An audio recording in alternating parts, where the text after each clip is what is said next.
Hello जी, आप सब कैसे हैं? Welcome to my YouTube channel.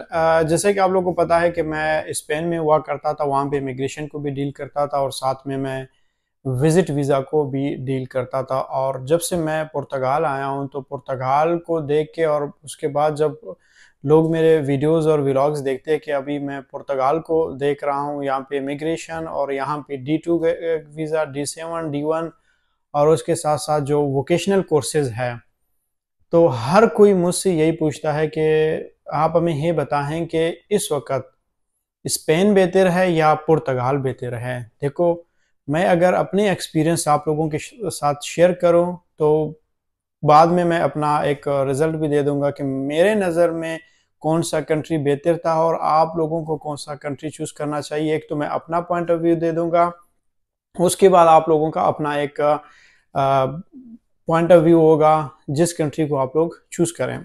सबसे पहले मैं अगर स्पेन की बात करूं, स्पेन एक ऐसा कंट्री है, वहाँ पे आपको जॉब के हवाले से अगर मैं बात करूं, जॉब आपको इजीली मिल जाता है। और स्पेन की वीज़ा, खासकर विजिट वीज़ा, पाकिस्तान से आप दुबई सऊदी अरब में होते हैं, कहीं पे भी होते हैं, तो आप जब अप्लाई करते हैं तो आपको विजिट वीज़ा भी इजीली मिल जाता है। जब विजिट वीज़ा मिलता है, यहाँ पे आप आते हैं, तो यहाँ पे आप अपना एक किस्म का पाद्रोनमेंट आप कह सकते हो, जैसे पुर्तगाल में जुनता बोलते हो, वहाँ पे आप एक कर सकते हो। तो उसके बाद आपका टाइम काउंट होता है 2-3 साल। पहले 3 साल होता था, अब 2 साल हो गया है।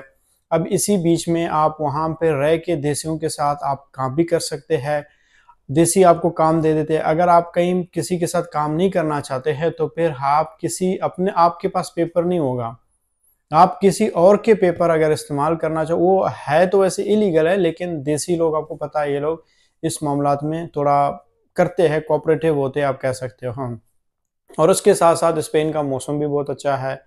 और इसके स्पेन का जो पासपोर्ट है वो आपको मिलेगा 5 साल के बाद तो नहीं मिलेगा, वो 12 साल के बाद आपको पासपोर्ट मिलता है। हाँ, इन केस अगर आपका वहाँ पे रह के किसी से आपकी शादी हो जाती है जिसके पास स्पेनिश पासपोर्ट है, तब जाके आपको 1 साल के अंदर अंदर, 6 महीने में आपको कार्ड में मिल जाता है, लेकिन 1 साल में आपको पासपोर्ट मिल सकता है।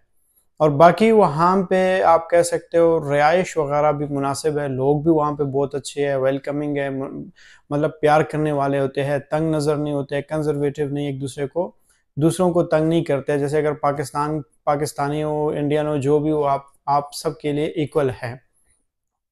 और पेपर तो वही है, मैंने आपको बताया, पहले 3 साल में मिलते थे, अब 2 साल में आपको मिलेंगे। और इसी तरह अगर पुर्तगाल को देखा जाए, पुर्तगाल एक ऐसा कंट्री है, यहाँ पे पूरे यूरोप से नहीं बल्कि पूरे दुनिया से लोग यहाँ पे आते थे, पेपर्स लेते थे। एक तो पेपर्स के हवाले से ये एक किस्म का आप कह सकते हो जन्नत है, एक एवन है।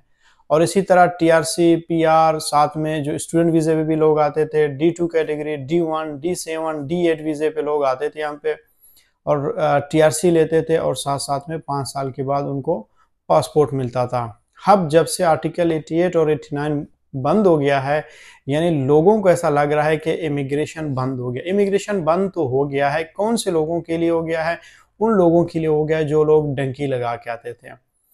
अभी भी अगर एक किस्म का आप देखें, जो लोग विजिट वीज़ा पे यहाँ पे आ सकते हैं, उनके लिए वोकेशनल कोर्सेज का एक रास्ता मौजूद है। और अगर आप पाकिस्तान, इंडिया या दुबई, सऊदी अरब, कतर, मस्कत, ओमान, कहीं पे भी है, आपके पास भी ऑप्शन है डी कैटेगरी का। D1, D2, D7, D8, ये सारे डी कैटेगरीज के आपके लिए ऑप्शंस हैं।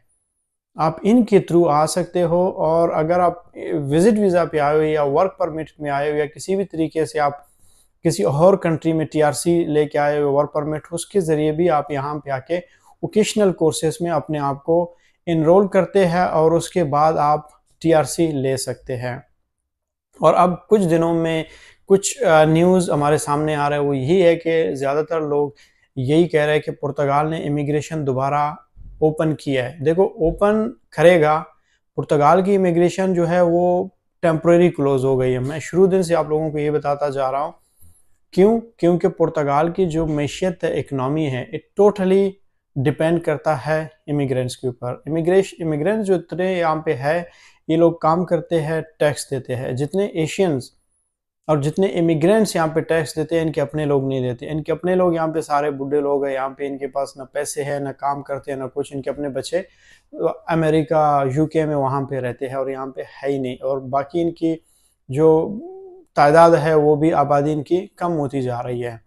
तो ये एक रीज़न है इमिग्रेशन ओपन करेंगे। और अभी भी अगर जो सवाल कर रहे हैं कि इमिग्रेशन ओपन हो गई है, इमिग्रेशन ओपन नहीं हुई है, ये उनके लिए एक रिलैक्सेशन है।